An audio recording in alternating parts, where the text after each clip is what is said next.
Hello friends, this is nursing education tutorial. और आज की वीडियो थोड़ी डिफरेंट होने वाली है क्योंकि इसमें हमने जो कंटेंट है वो हिंदी में लिया हुआ है। और आज का हमारा टॉपिक है असेसमेंट ऑफ ग्रोथ, यानी कि ग्रोथ को हम कैसे असेस कर सकते हैं। इस वीडियो में हम ये डिस्कस करेंगे। तो जो ग्रोथ है वो क्या है, उसको असेसमेंट करें। चाइल्ड हेल्थ में जो बच्चों की डिफरेंट ग्रोथ पैरामीटर्स का मेज़रमेंट करना एक महत्वपूर्ण नर्सिंग रिस्पॉन्सिबिलिटी होती है। यानी कि जो चाइल्ड हेल्थ है, यानी कि जो क्लिनिक्स है जहाँ पे क्या है बच्चों को केयर प्रोवाइड की जाती है, हॉस्पिटल्स है जहाँ पर बच्चों को क्या है केयर प्रोवाइड की जाती है। तो जो चाइल्ड केयर है उसमें जो बच्चे हैं उनमें क्या होते हैं डिफरेंट ग्रोथ पैरामीटर्स, यानी कि जो बच्चे हैं उनकी जो ग्रोथ है वो क्या है अलग अलग तरीके से ग्रो कर रही है। ठीक है, उसका जो हमें मेज़रमेंट करना होता है वो क्या है नर्सिंग रिस्पॉन्सिबिलिटीज़ होती है। नर्सिंग रिस्पॉन्सिबिलिटी होती है, बहुत महत्वपूर्ण जिम्मेदारी होती है एक नर्स की कि वो बच्चे के जो डिफरेंट ग्रोथ पैरामीटर्स हैं उनको मेज़र करे। ठीक है, नेक्स्ट हमारा आता है मुख्यतः जो वेट है, height, head circumference, chest circumference तथा मिड अपर आर्म सरकमफेरेंस को असेस किया जाता है। यानी कि मुख्यतः ये जो चीज़ें हैं इन चीज़ों को हम असेस करते हैं। इनको क्या है मेन होता है ये असेसमेंट के लिए। तो इसमें हमारा पहला आता है वेट। ठीक है, अब हम वेट के बारे में पढ़ेंगे कि वेट होता क्या है और जो नॉर्मल बेबी का वेट होता है वो कितना होता है इसके बारे में। तो वेट के बारे में ग्रोथ के असेसमेंट के लिए वेट बेस्ट क्राइटेरिया होता है। यानी कि जो ग्रोथ है बच्चे में कितनी ग्रोथ हो रही है, कितनी अच्छी तरीके से ग्रोथ हो रही है, उसको मेज़र करने के लिए, यानी कि उसको असेस करने के लिए, देखने के लिए, जांच करने के लिए क्या होता है वेट क्या होता है बेस्ट क्राइटेरिया होता है। यानी कि उस वेट से क्या है हमें अच्छी जानकारी मिलती है कि जो बच्चे की ग्रोथ हो रही है वो कितने अच्छे तरीके से हो रही है, इसके बारे में हमें पता चलता है। नेक्स्ट है इंडियंस चिल्ड्रंस में जो बर्थ के टाइम जो वेट होता है, यानी कि इंडियंस चिल्ड्रंस का जो वेट होता है full term neonate, full term उसको बोलते हैं, यानी कि जो पूरा टाइम पर हुआ है बच्चा 9 मंथ के बाद हुआ है उसको बोलते हैं फुल टर्म न्यूनेट। उसका वेट कितना होता है 2.5 टू 3.8 kg तक के बीच में होना चाहिए। ठीक है, लेकिन क्या होता है जो एवरेज वेट होता है इंडियंस बेबीज़ का मुख्यतः कितना होता है 2.2 kg तक होता है। ठीक है, ये WHO के अनुसार है कि जो एवरेज वेट है बेबी का वो कितना होगा 2.2 kg माना जाता है। ठीक है, उसके बाद नेक्स्ट आता है जन्म के पहले 10 दिन में, यानी कि क्या है बेबी क्या है डिलीवर हो गया। ठीक है, उसके 10 दिन बाद तक जो बच्चे का वेट है वो क्या है 10% कम होता है। क्या होता है जन्म लिया बेबी ने उसके 10 दिन बाद तक क्या होता है 10% वेट बेबी का कम होता है। अब कम क्यों होता है, क्योंकि जो बेबी है उसका क्या है एक तो इन्वायरमेंट में उसको एडजस्ट करना होता है, खुद को एडजस्ट करने में उसे टाइम लगता है। ठीक है, एक उसको डाइजेस्टिव सिस्टम की समस्या होती है, यानी कि प्रॉब्लम्स, उसको डाइजेस्टिव सिस्टम से संबंधित प्रॉब्लम्स होगी, जैसे इंडाइजेशन हो सकता है। ठीक है, एक्स्ट्रा सेलुलर फ्लूइड जो है बेबी का वो क्या है लॉस होने के कारण क्या होता है बच्चे का क्या होता है वेट 10% लॉस हो जाता है जन्म के बाद। ठीक है, उसके बाद 10 दिन के बाद क्या होता है, उसके बाद 5 से 6 मंथ तक 30 ग्राम पर डे के हिसाब से क्या है वजन बढ़ता है। यानी कि 5 से जन्म के 10 दिन के बाद उसके 5 से 6 मंथ तक क्या होता है 5 या 6, किसी किसी बच्चे में क्या होता है 5 होता है, किसी में 6 मंथ तक क्या होता है 30 ग्राम पर दिन, यानी कि एवरी डे क्या होता है 30 ग्राम वजन क्या है बढ़ता है। ठीक है, उसके बाद 6 से 12 मंथ तक क्या होता है 15 ग्राम बढ़ता है, यानी कि आधा हो गया। यहाँ पर 5 से 6 था तो 30 ग्राम बढ़ रहा था पर डे, यहाँ पर 6 से 12 मंथ है तो 15 ग्राम बढ़ रहा है पर डे। ठीक है, 12 मंथ में क्या हो गया बच्चा क्या हो गया 1 ईयर को हो गया।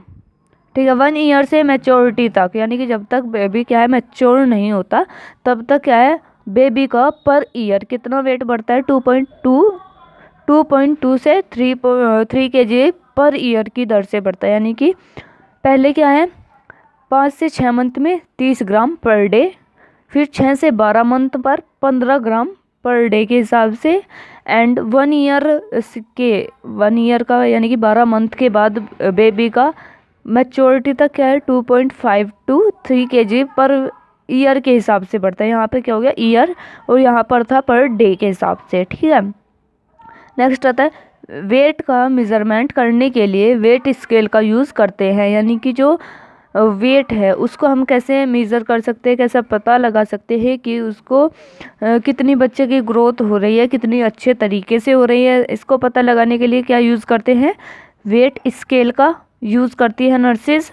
एग्जाम्पल के तौर पर इलेक्ट्रिकल वेटिंग मशीन्स का हम यूज़ करते हैं, ठीक है, एक्सेट्रा और भी बहुत से हैं। उसके बाद नेक्स्ट है हमारा हाइट।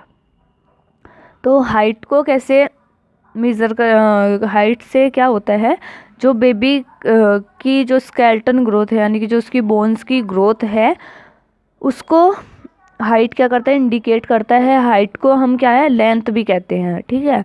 तो हाइट का बढ़ना क्या करता है, स्केलेटन ग्रोथ को इंडिकेट करता है।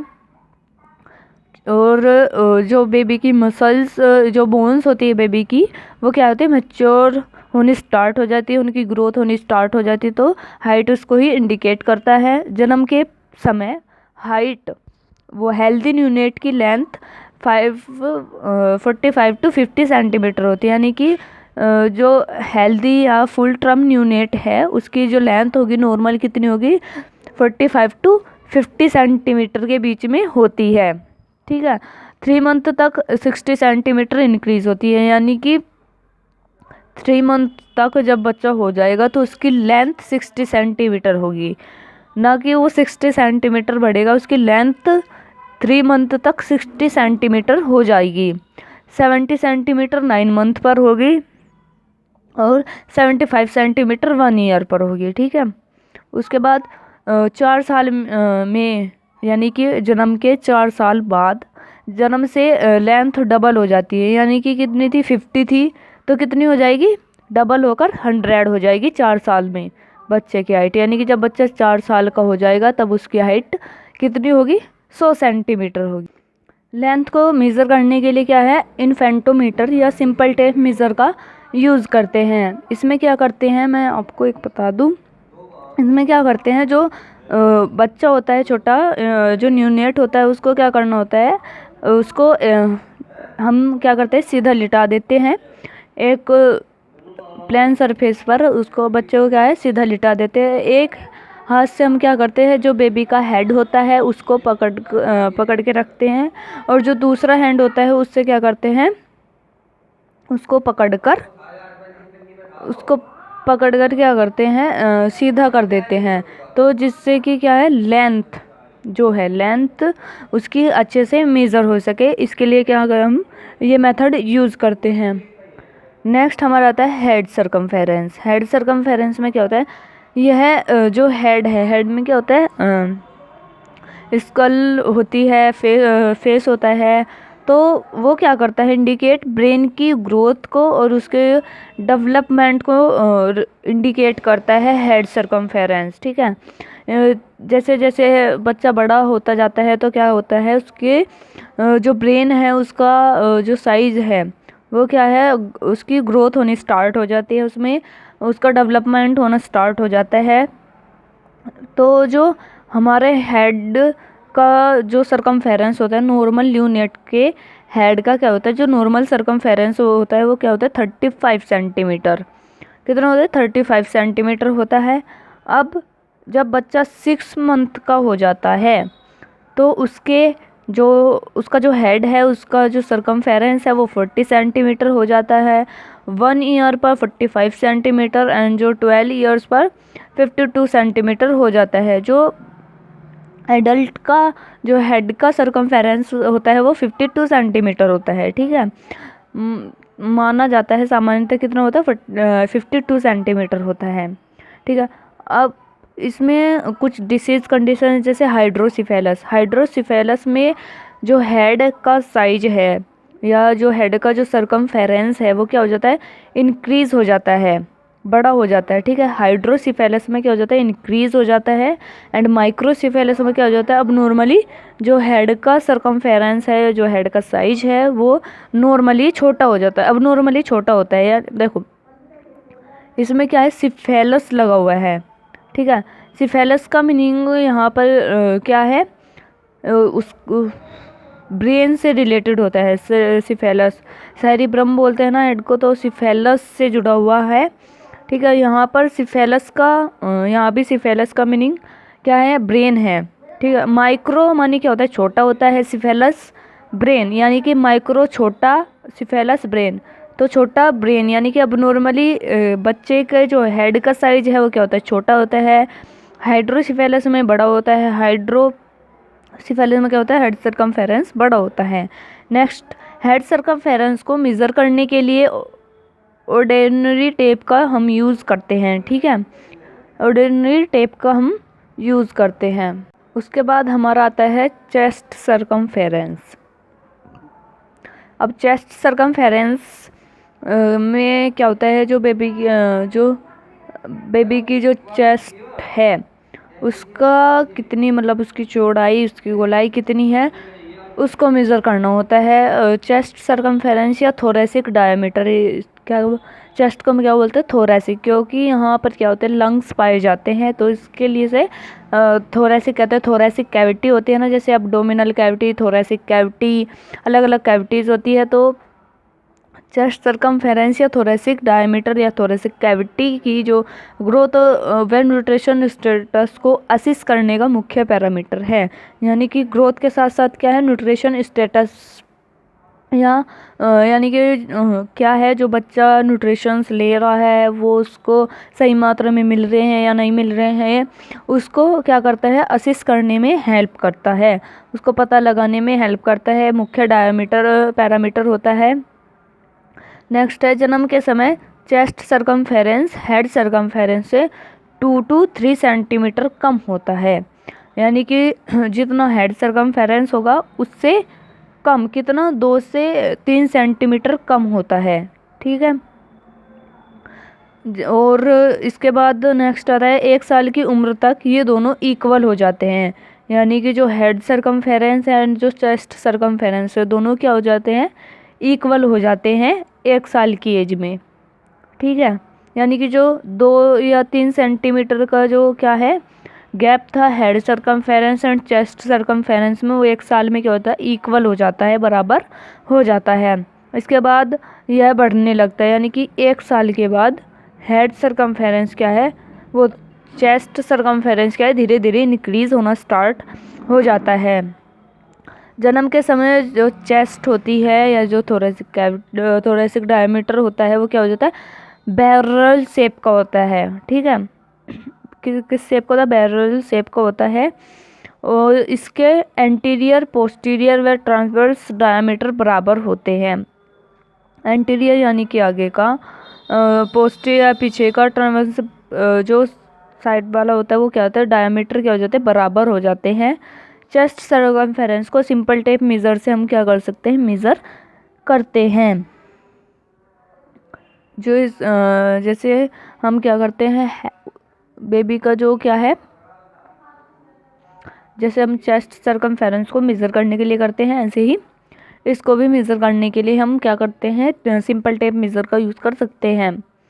अब आ गया मिड अपर आर्म सरकमफेरेंस। इसमें क्या होता है, इसमें हम क्या, आर्म का जो अपर वाला हिस्सा है, अपर वाला हिस्सा जो होता है उसको मेज़र करते हैं। ये यंगर चिल्ड्रंस के न्यूट्रिशन स्टेटस को असिस्ट करने में हेल्प करते हैं। यानी कि जो न्यूनेट से थोड़ा बड़ा बच्चा होता है उसके न्यूट्रिशन स्टेटस को, या जो उसका न्यूट्रिशन लेवल है कितना अच्छा है, कितना कम है, यदि कम है या अधिक है, तो उसको मेज़र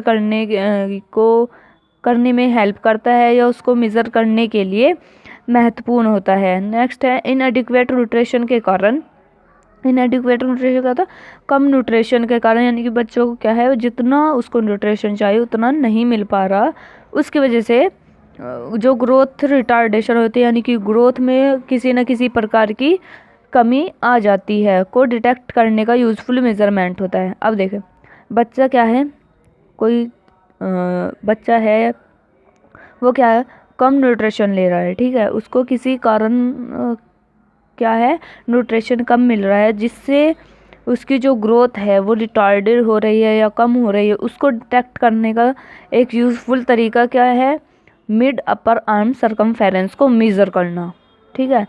नेक्स्ट है average mid upper arm circumference कितना होता है नॉर्मल, 11 to 12 सेंटीमीटर बर्थ के टाइम। बर्थ का टाइम कितना होता है, 11 to 12 सेंटीमीटर होता है, ठीक है। उसके बाद सिंपल टेप मेज़र से असेस कर सकते हैं, जैसे यानी कि जैसे हम चेस्ट सरकमफेरेंस को असेस कर रहे थे और हमने चेस्ट सरकमफेरेंस को असेस किया, लेंथ को असेस किया, इसी प्रकार से हम मिड अपर आर्म को मेज़र करने के लिए सिंपल टेप मेज़र का यूज़ कर सकते हैं।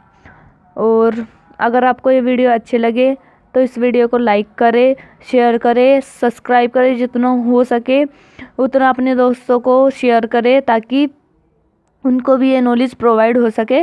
And thank you for watching.